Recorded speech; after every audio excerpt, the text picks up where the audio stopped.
বহু যুগ আগের কথা, এক নিবিড় পল্লীর শেষ প্রান্তে, যেখানে গ্রামের আলো আর পৌঁছত না, সেখানে বাস করত এক গরিব মাঝি। তার নাম ছিল করিম। তার দুই সন্তান, বড় ছেলে রাফি আর ছোট মেয়ে নুরি। তাদের মা অনেক আগেই দুনিয়া ছেড়ে চলে গিয়েছিলেন। বাবার বুকের ভেতর সেই শোক পাথর হয়ে চাপা পড়েছিল। করিম সারাদিন দিঘিতে নৌকা বেয়ে মাছ ধরত, কিন্তু সেই দিঘিটা ছিল অদ্ভুত।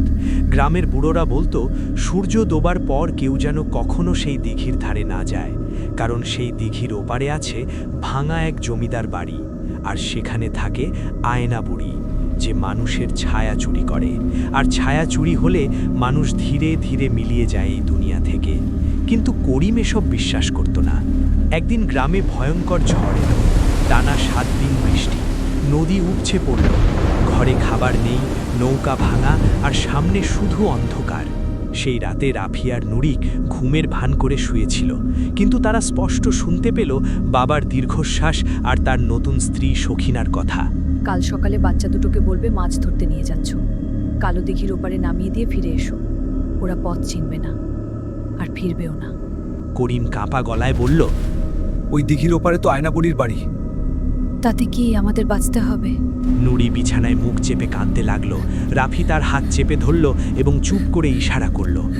গভীর রাতে সবাই ঘুমোলো পড়ে। রাফি চুপি চুপি উঠল। সে বাইরে গেল এবং উঠানে ছড়িয়ে থাকা শুকনো ধানের তুষ মুঠো মুঠো কুড়িয়ে নিজের পকেটে ভরল। তারপর ঘরে ফিরে বোনের কানে কানে বলল, চিন্তা করিস না, আল্লাহ আছেন। পরদিন ভোরে করিম বাচ্চাদের নিয়ে নৌকায় উঠল।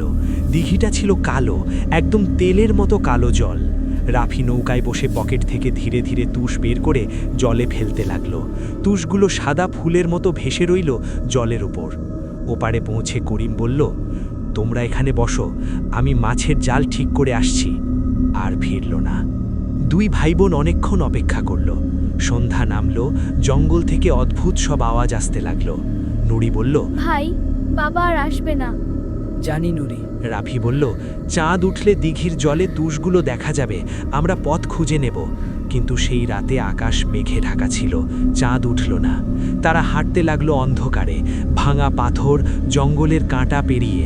হঠাৎ দূরে একটি আলো দেখা গেল। ভাই, ওখানে আলো, নুরি বলল। দুজন সেই আলোর দিকে ছুটল। কাছে যেতেই দেখল এক বিশাল পুরনো জমিদার বাড়ি। দেওয়ালে শ্যাওলা, জানালায় ভাঙা কাঁচ, কিন্তু ভেতর থেকে মিষ্টি সুর ভেসে আসছে, যেন কেউ ঘুমপাড়ানি গান গাইছে। দরজাটা এমনিতেই খুলে গেল।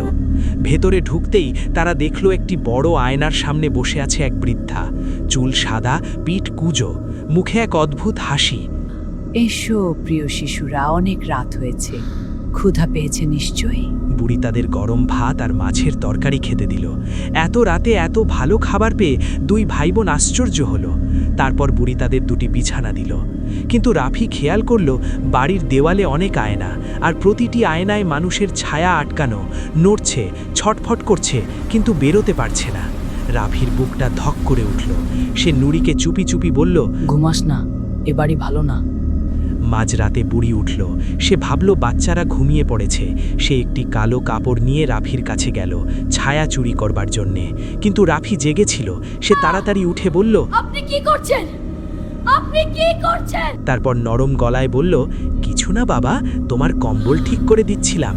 কিন্তু রাফি দেখল বুড়ির হাতের কালো কাপড়ে তার নিজের ছাড়া আটকে যাচ্ছে। সে চিৎকার করে বলল, নুরি, দৌড়া! দুজন দৌড়াতে লাগলো। বুড়ি পেছনে চিৎকার করতে লাগলো। তার গলার আওয়াজ আর মানুষের মতো ছিল না, যেন পুরনো কাঁচ ভাঙার শব্দ। রাফি দৌড়াতে দৌড়াতে একটি ঘরে ঢুকে দেখল দেওয়ালে একটি বিশাল আয়না। সেই আয়নার ভেতর থেকে অনেক ছায়া হাত বাড়াচ্ছে। রাফির মাথায় একটা বুদ্ধি এলো। সে একটি পাথর তুলে আয়নায় ছুঁড়ে মারল। আয়না ভাঙল। সঙ্গে সঙ্গে ভয়ঙ্কর একটি চিৎকার উঠল, বুড়ির চিৎকার, কারণ আয়নাই ছিল তার শক্তির উৎস। আয়না ভাঙতেই বুড়ি মেঝেতে পড়ে গেল এবং ধীরে ধীরে মিলিয়ে গেল।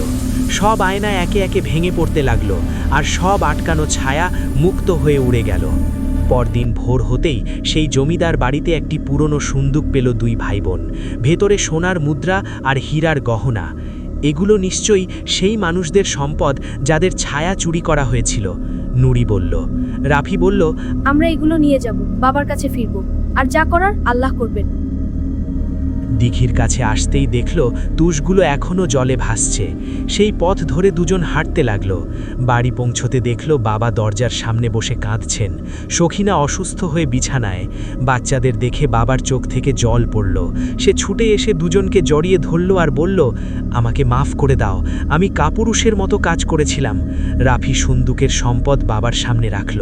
করিমের চোখ বিস্ফারিত হলো। সেদিন থেকে তাদের আর কোনো অভাব থাকল না।